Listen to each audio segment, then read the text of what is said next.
Hey guys, what's up? Welcome back to my channel. Welcome if you're new here. My name is Leila Mekhdiyeva, and today I'm back with another girl talk video. I love making these and I think you guys love watching them according to the views, and I'm happy because honestly I can talk about girl empowerment all day long. Like, that's all I want to do, and this topic has been on my mind for a long time. I actually made a video how to be a bad bitch, how to be a baddie, like about 4 years ago, probably, I think so.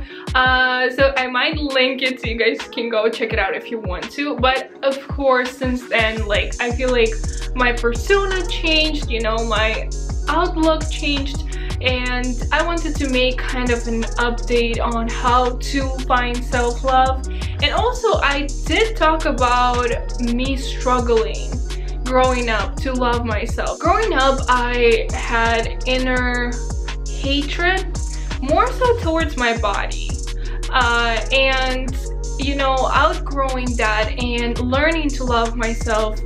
Oops, sorry. I wasn't always happy and confident and, you know, proud of who I am. And I feel like this lesson that I learned is important to pass on and share with other women and let you know that you can learn to love yourself. From 0 to 100 on self-love scale, I was definitely 0 growing up. Like, I hated myself. There's no other way to put it. But baby girl, it took some time for me to learn to love myself, and I'm here today to teach you to do the same. So without further ado, let's begin. Let me share with you how you can learn to love yourself and how I personally did that. I really don't want this video to be tacky, but I feel like there are a lot of points that you can find in other self-love videos, because honestly, that is the way. So I will just share my way of finding self-love, and I hope it's not going to be tacky because it really comes from my heart, from my experience. So with that being said, my first most important lesson that I had to learn when finding self-love was to accept myself. See, growing up, I didn't have people around me who looked like me, and I feel like that's one of the main reasons why I hated myself. It's pretty much like the ugly duckling story. Like, even as a child, I always used to think like, that's a story about me. Like, I swear I was thinking that in my childhood, and I was like, when I'm gonna grow up, I'm gonna become a swan, but for now I'm gonna be an ugly duckling. And I felt like an ugly duckling because I didn't see representation. I didn't see people who looked like me, and because also I am mixed and my mom is Asian and I look nothing like my mom, and I look more like my dad. So seeing my mom and not looking like her, I just felt like out of touch with my surroundings. And you know, I opened up about it to my mom, and she was really shocked because in her eyes I was like the most beautiful child, obviously, and she didn't understand my struggles. Like, for example, I had bushy eyebrows. I still do, but now, you know, I grew into them.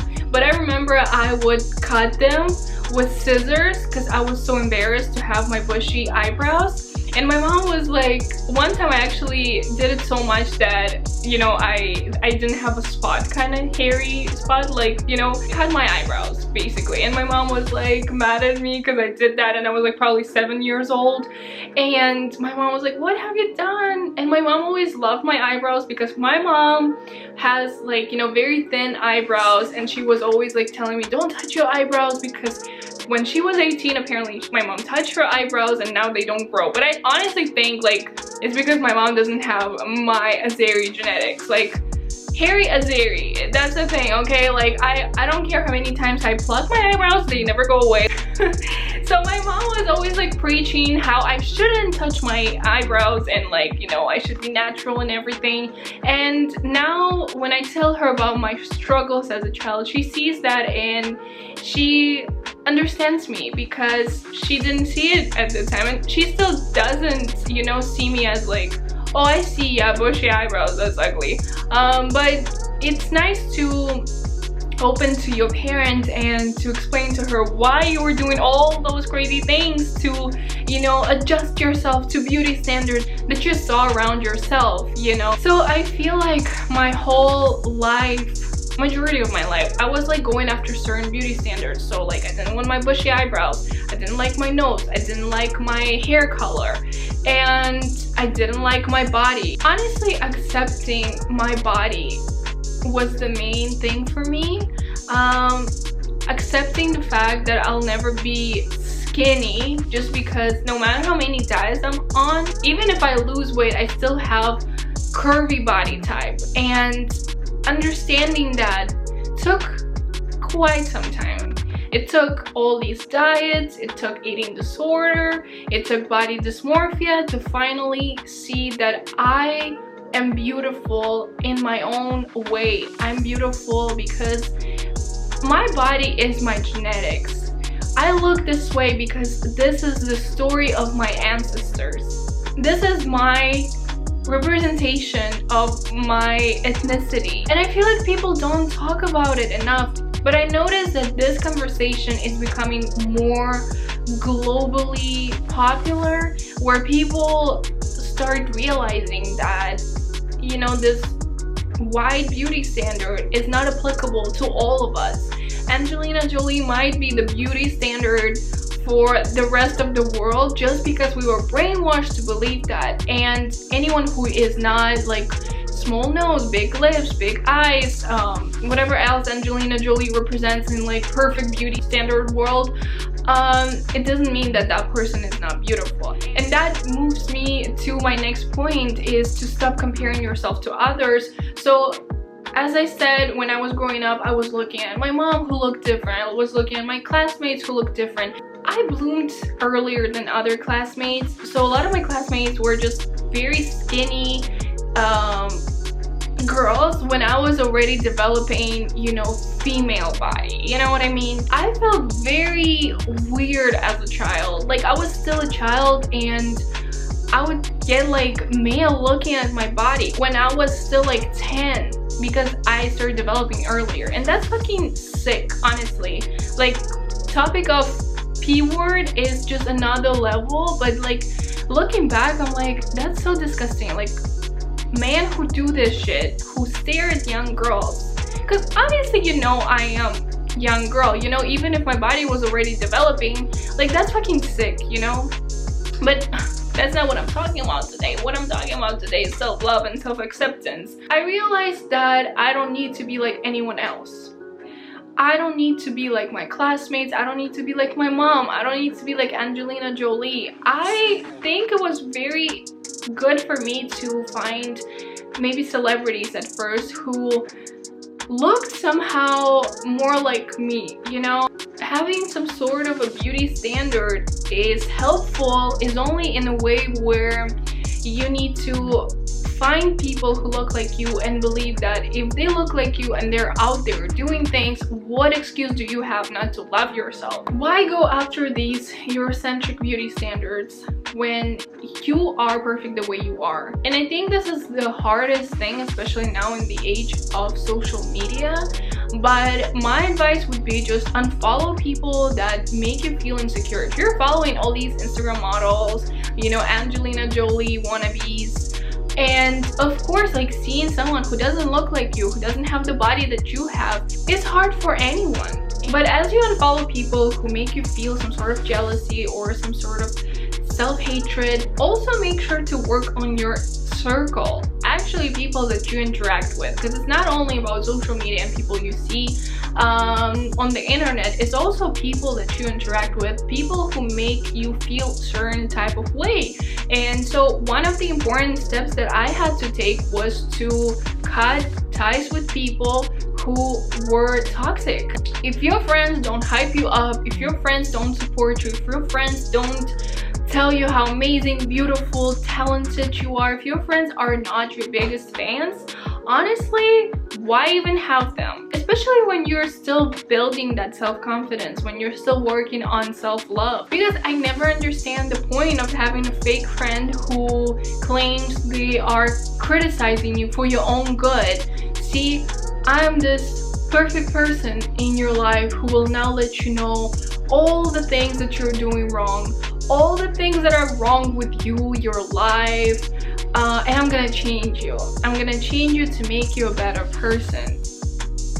fuck those people. Like, I had those people in my life, and I think through years of training and interacting with those who wanted me to be something that would be easier for them to swallow, I realized it's not my business. It's not part of my curriculum to even like cater to these people. I am my own person, and I would rather be by myself than joining someone else's table where I'm being shitted on, I'm being criticized constantly, I'm being made feel worthless. But in general, just stop caring about other people's opinions. I feel like these toxic friends, toxic relatives, whatever, toxic people that you have in your circle, them teaching you that you need to be something for them to approve of you or your life or your style, your beauty.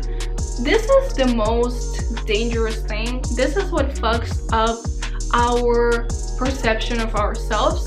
If you, whenever you were like making a decision whether like, is this lipstick good on me or not? Is this dress good on me or not? Should I do this or that? How should I live my life? If you always think about it and you're scared of what your relatives will say, what your friends will say, you will never be happy with yourself. You will never love yourself, because your self-love depends on what other people see in you. Who cares what those people think? I had to face my relatives' criticism over my photos on Instagram, and it was scary. And I still hear some gossip about some people trying to haram police me, and you know what, I don't care anymore. And that was so liberating to just let go of the need to hear other people's approval. You know, I realized that I live my life only once, and I honestly want to live it the way I want to live it. If I want to post pictures on Instagram of me wearing lingerie, bikini, half naked, oh my god, why is she always naked, thirst traps, whatever. If I feel comfortable and confident doing that, why should it bother anyone else? And whatever your beef with your friends or relatives or whatever may be, ask yourself that question. What does it matter what they think of you? And honestly, I feel like when you finally fail in the eyes of the toxic circle of yours, that's when you finally let it go. You're like, oh my god, they hate me now, and I don't care because I actually feel good about what I did.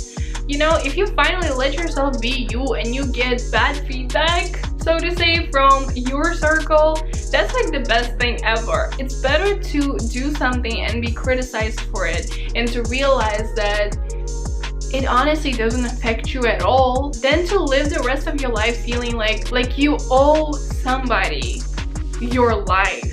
You know, like, this is how you should live your life.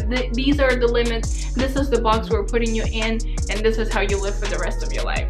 If when you think about yourself, you see the person that you are today and you are not happy with the person that you are today, I really feel like the best practice is to look back and find that 5-year-old self.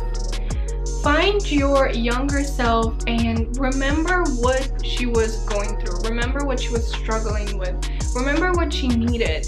I feel like a lot of times what we all needed when we were little is a bit more of love. So why won't you show your inner 5-year-old self that love? Why won't you just let her be? Why won't you just let her shine and show her that you're always there for her? Honestly, you don't need all those people. You don't need your circle that was pushing you down and was belittling you, abusing you emotionally. You don't need all those people, because honestly, all you need in this life is you. Because you are the only person who knows yourself best, and you're the only person whom you actually need in this life. What if someone would be talking to your younger self disrespectfully, who would belittle her, who would tell her she's not good enough, she's not worth it? Would you let that happen? Then why do you let that happen today? Why do you let yourself talk to yourself negatively? Why are you addressing yourself as all these bad things that you think in your head you are? Why would you let that happen? You need to train your inner critic to stop this abusive thought pattern. You need to train your inner critic to be nice to yourself, because I'm pretty sure you would never go out there and tell someone, oh, you're this, you're that, you're, you know, like, go change yourself, then why are you letting your inner critic talk to you this way? But you know, the thing is, we are always the most abusive, the most hurtful towards our own selves. And so I feel like practicing the self-love as seeing yourself as your younger self and seeing that this girl deserves love too. This girl needed support. This girl needed some guidance. So be that for yourself. Start using supportive and positive language in your head. Start thinking about yourself as your biggest fan, your best friend, as the most important person in your life. What would you do towards the most important person in your life? You would do everything for them to be happy, for them to be so start showing that love for yourself. Another thing that really helped me is to remember what kind of person I wanted to be when I was little. And I know I talk a lot about being younger self, thinking about your younger self, because I truly believe that a lot of our inner traumas come from our childhood, and then we hold it in for the rest of our lives, and we keep this trauma and we just live with it. But honestly, if you look back into your childhood, you will see so many answers to why you're insecure today, why you lack confidence, why you need other people's approval. It all comes from your childhood. So when I look back at my younger self and I remember the kind of person I wanted to be when I grew up, I use that as my reference. I use that as a reminder. This is what I wanted for myself when I was younger. The only thing that was stopping me then was the fact that I was a small baby in this big world, and all I needed to do is wait for me to grow up. And now I am a grown-ass woman and nothing can stop me from being a person that I wanted to be when I was little. So what was it that your younger self saw you as? Was it a badass businesswoman? Was it an artist? Was it an independent? I'm out of jobs, honestly. For me, it's like businesswoman or an artist. That's it. But like, maybe you wanted to become a writer. Maybe you wanted to become a singer. Maybe you just wanted to become a wife, a mother. So what steps can help you to achieve that version of yourself? And even not about like your occupation, but like, what did you see? Because I definitely had an image of myself, and every time when I analyze my life today, I make sure to check it with my younger self and to remember what was her ideal of me. And of course that can change, but I feel like a lot of times when we were kids, we kind of knew what we wanted for ourselves more than we know now. So I feel like looking back and starting from the beginning helps a lot with knowing where are we moving now.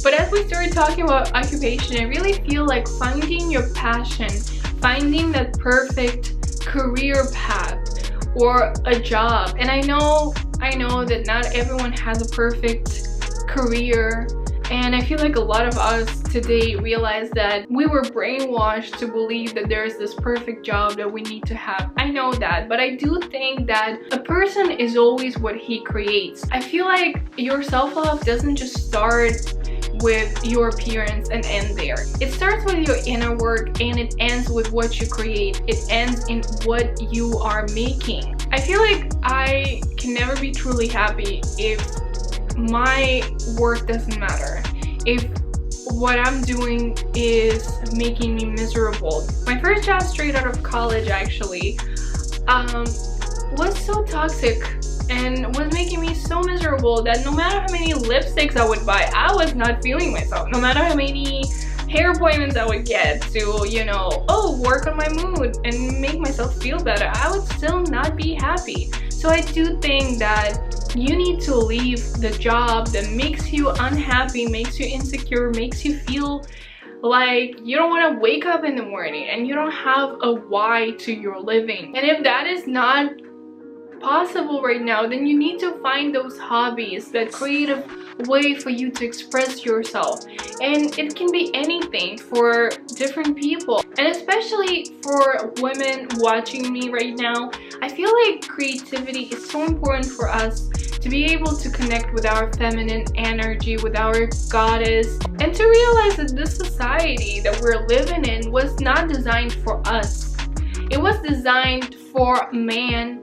And now we're being pushed to live this life like a man in order to succeed in the man's world. And I don't buy that, and I honestly love being a woman, and I love my feminine energy, and I love being different. And I know for sure that creativity is something that helps me shine and helps me to use my feminine energy. But for a lot of people, self-love is all about the physical appearance, and that is understandable because, as I said, the society wants us to be a certain way. They created all these beauty standards, and every time period has their own beauty icons that we are being compared to, or women are trying to be like. And that to me is so boring and so annoying, and I really don't like this thing. Like, I love admiring other women, but I honestly hate the fact that there is this beauty standard, there is this one muse of the generation, and every girl out there is trying to be that. But I also understand that it is very hard for us to reprogram ourselves and to understand that we are beautiful in our own way. And I know it from my own experience because there were things that I didn't like about myself, and I made sure to change that. So my advice is to actually write down your best qualities and your insecurities, and to realize what you can do with that. First of all, your best qualities and your achievements will help you to realize how fucking dope you are, how amazing you are, especially on a bad day, to remind yourself that if you achieved already all these things and you went this far, then nothing can stop you. All these goals that you have now, all these new ideas that you want for yourself, you can do it because you did all this already, and you could and you will be able to do it again. And then those insecurities, those things that you don't love about yourself, we need to decide what to do with that. We either accept it, we either realize that we're not happy with it, make a plan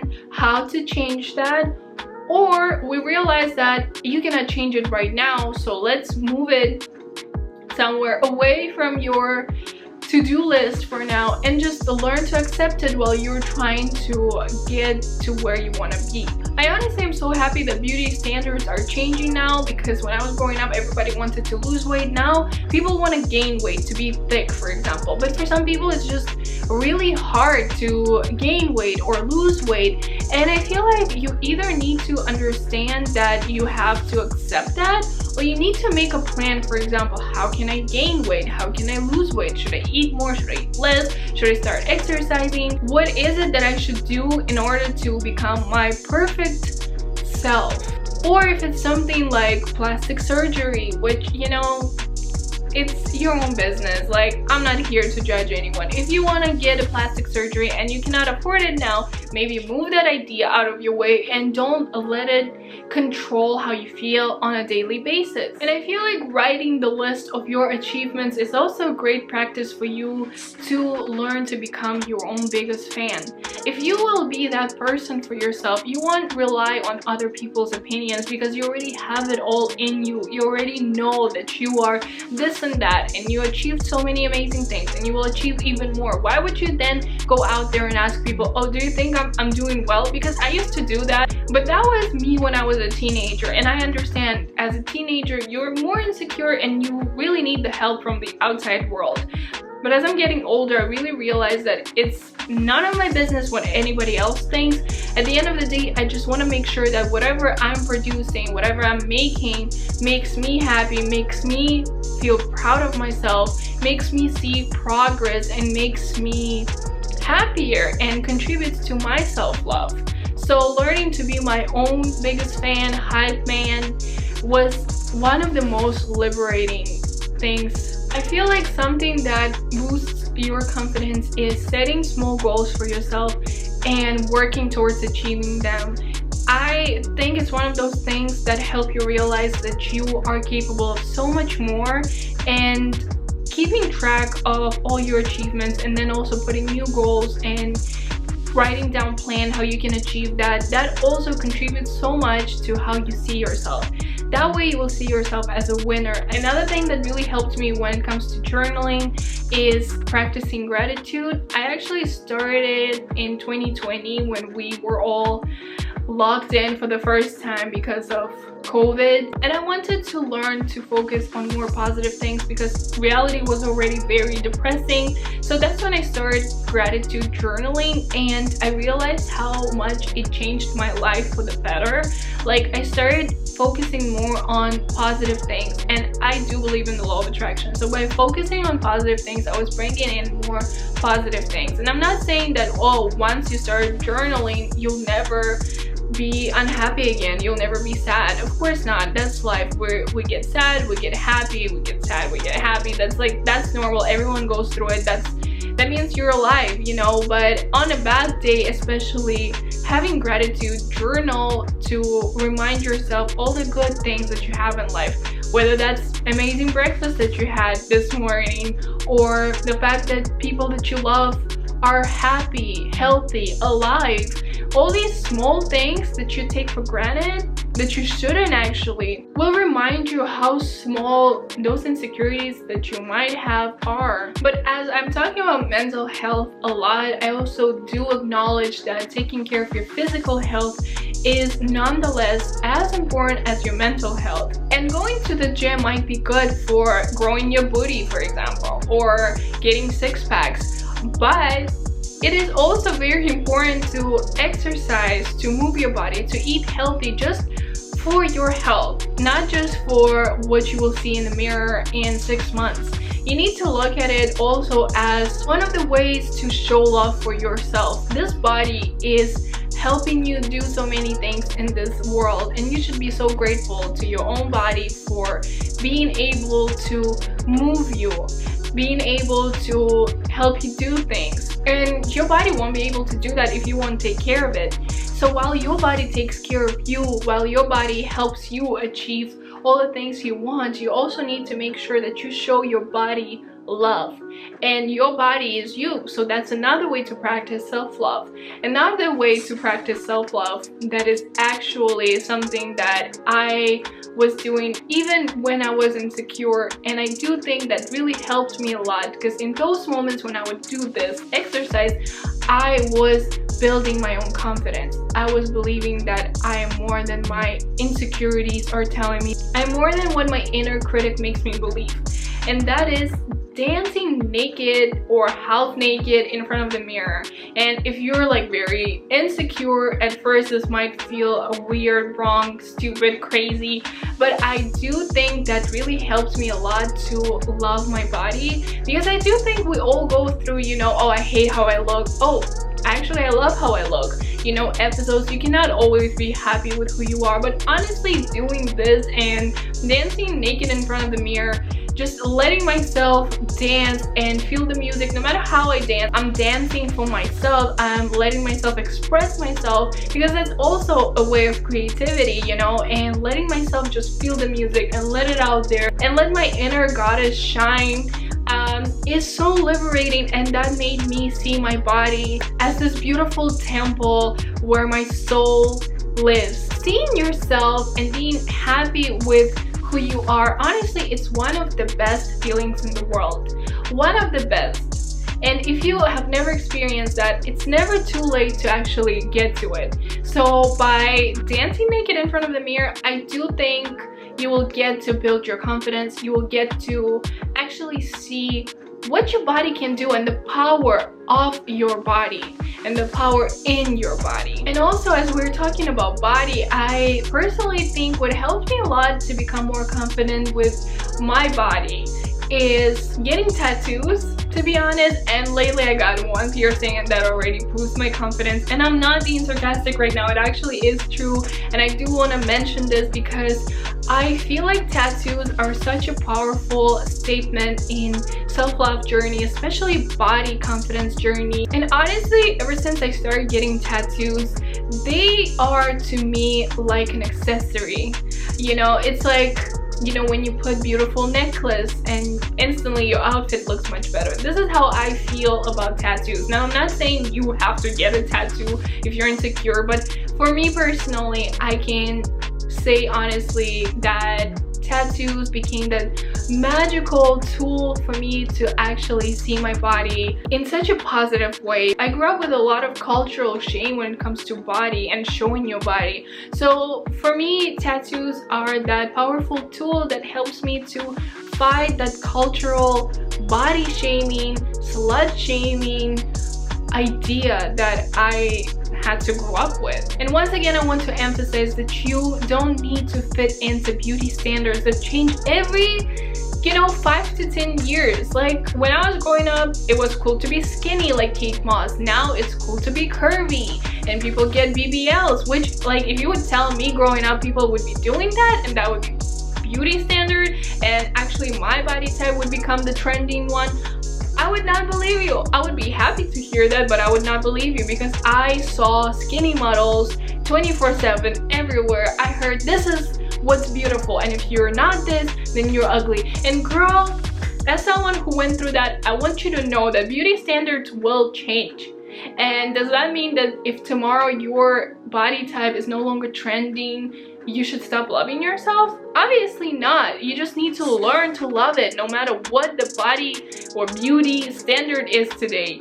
And don't believe everything you think, because as I said, our inner critics for ages were able to tell us negative things, were able to bully us into believing we're not good enough.